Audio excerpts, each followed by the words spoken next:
একটা কথা মনে রাখবেন, যে কোনো জিনিস চিরস্থায়ী নয়।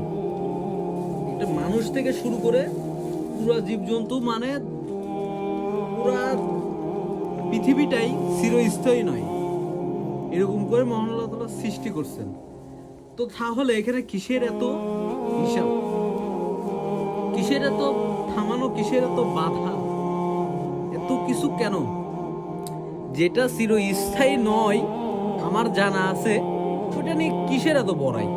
আমার মাথায় কাজ করে না। দেখি মানুষ কত রকম কত চিন্তাধারা করে থাকে।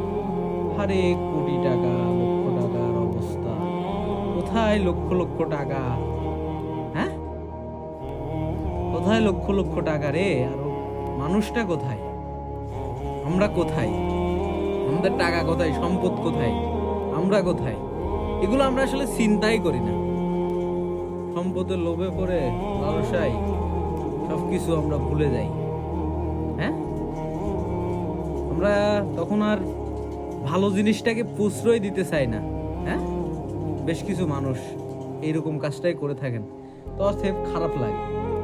দিন শেষে অনেকের সাথে চলাফেরার পরে বাসায় এসে এত ক্লান্তি লাগে, এদের আচরণ, এদের চলাচল দেখে আফসোসও লাগে। আসলে বলে বোঝানোর মতো না, আফসোস লাগে। এদের এত লক্ষ কোটি টাকা আছে, নিজেরাও জানে না, কিন্তু মানুষের সাথে যে আচরণটা করে, যে ভাষাটা ইউজ করে, যে ব্যবহারটা করে, মুখ খারাপ করে যে এরকমটা না বিষয়টা। আসলে মুখ দিয়ে যে কথাগুলো বের করে ওগুলো আসলে ওনার জন্য যোগ্য না, কিন্তু আসলে আমরা কথাগুলো শুনে স্তব্ধ হয়ে যাই। আহ, মানুষ, হ্যাঁ রে মানুষ, আল্লাহর সৃষ্টি সেরা মানুষ, কেন এত অমানুষ হয়ে যায় বা হয় বা হয়ে থাকে বা আচরণ করে বুঝি না।